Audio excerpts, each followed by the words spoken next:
I'm Austin Wofford, pastor of Arise Church and author of Forged, Young Adults, and the Renewal of the Church.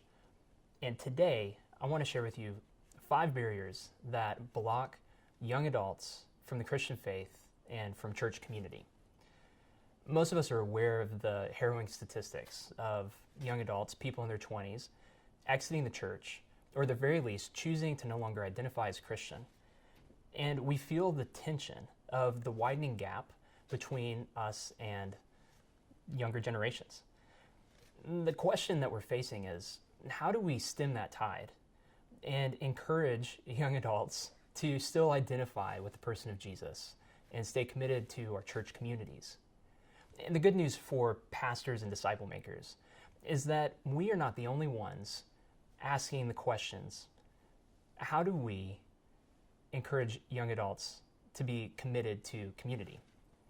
There's something about their life stage that makes committed involvement a challenge in whatever institution or civic society that desires for them to belong. And I think the largest piece of this is my first barrier, expressive individualism.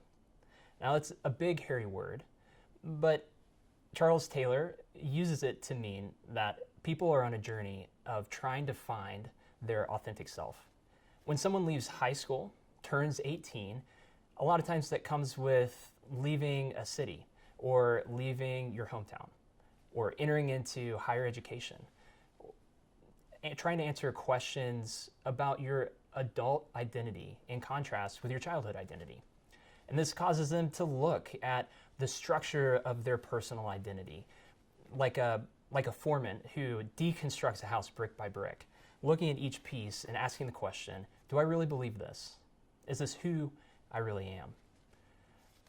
Self-expressive individualism is a subconscious cultural life script that they believe about themselves that encourages them to look deep down on the inside, to ask, what am I feeling and how do I express that?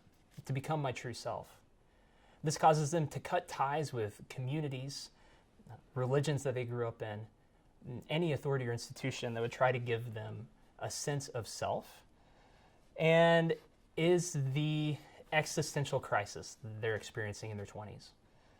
Another cause of barrier between them and Christian community is transition. Someone in their 20s is likely to change not just jobs, but careers. They're not likely to change neighborhoods, but cities. And they're no longer getting married in their 20s. Most people are above the age of 30 when they're getting married and having children. Studies have shown that you're less likely to try and build relationships with the people that you're surrounded by if you don't intend to be in that area for any longer than a year or two. Church leaders who try to build communities of belonging for emerging adults will need to tear down this barrier of transition by creating spaces where people can come in and microwave relationships. Another barrier is self-sufficiency. Emerging adults are in a struggle in their 20s to get to a stable place in adulthood. This means finance and careers are tentative starting out.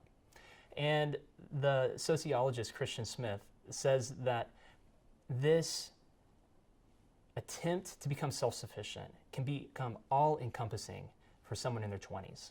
It's like they have blinders on, and all that they can think about is getting to the place of stable financial position, marriage, children, home ownership, and having a degree. And so we're going to have to think creatively about tearing down this barrier and kind of coming against some of the time restraints that emerging adults have. Another barrier, and the last 2 that I'll share, have to do with the medium for relationships which exists today, which is a smartphone. It's the platform that we now connect is in our hands, and it's mediated through a screen. The questions of identity that emerging adults are asking should instinctively draw them to God and to draw them into community.